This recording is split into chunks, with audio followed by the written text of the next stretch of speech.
खालिद मकबूल Siddiqui media से गुफ्तगू, जिनका कहना था कि कमर नवीद जमील की वफात एक अजीम नुकसान है। MQM बनने से कबल के साथी और हमदर्द थे। कमर नवीद जमील की याद हमारे दिलों में हर वक्त जिंदा रहेगी। उनका मजीद कहना था कि सदर मुमलिकत का ट्वीट एक अहम और नाजुक मसला है, इस पर मुशावरत करके फिर कोई तबसरा करेंगे। आइन ने इंतखाबात कराने का कहा है, लेकिन शफाफ और गैर जानिबदार। मुल्क में 5 करोड़ वोटर्स का इजाफा हुआ है। इलेक्शन कमीशन ने कहा था कि 90 दिन चाहिए सेंसर के लिए, अब ना कराना उसकी नाअहली है। हल्का बंदियों का असर नहीं तो आइन को हल्का न लें। सियासत मुल्क में कारोबार है जिसको हमने खुद पर हराम कर रखा है। ये जो आइन है ना, उसकी एक ग्रुप ही होती है। आइन ने इंतखाबात कराने को कहा है, लेकिन गैर जानिबदाराना है इंतखाबात। आइन ने इंतखाबात कराने को कहा है, लेकिन शफाफ इंतखाबात।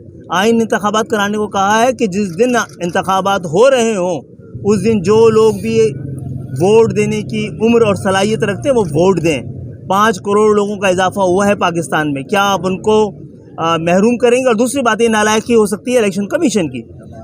ये हफ्ता 10 दिन से ज़्यादा हो चुका है, सेंसस फाइनलाइज हो गए हैं। खुद इलेक्शन कमीशन ने यह कहा था कि हमें 90 दिन चाहिए हल्का बंदियों के लिए, तो वो उसके बाद दस्तयाब थे अगर नवंबर में इलेक्शन होने। और आप खुद बताइए, इंतखाबात महज इंतखाबात होने, जैसे भी हैं, जितने भी जानिबदार गैर जानिबदार हैं, जितने ही धांधली ज़दा इलेक्शन हो, उससे कोई समरात मिलने हैं, उससे कोई बेहतरी की उम्मीद निकलनी है, नहीं निकलनी। तो कई बार मुख्तलिफ मामलात में आइनी और गैर आइनी इक़दामात की वजह से इंतखाबात 10 साल लेट होते रहे। 10 दिन कर दीजिए, लेकिन शफाफ इलेक्शन करवाइए।